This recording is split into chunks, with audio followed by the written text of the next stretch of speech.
Fans of Tashne Ishq who were in low spirits until now because of their favorite actor Siddhant Gupta quitting the show, cheer up. This news is sure to raise your spirits. Cheery and bubbly Nisha, also known as Aneri Vijani, is all set to enter the show.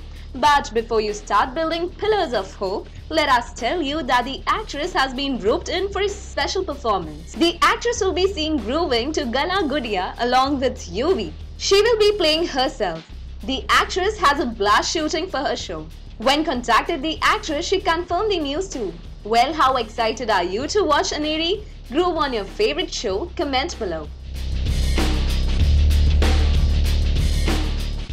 And for more television updates, subscribe our channel TV Prime Time.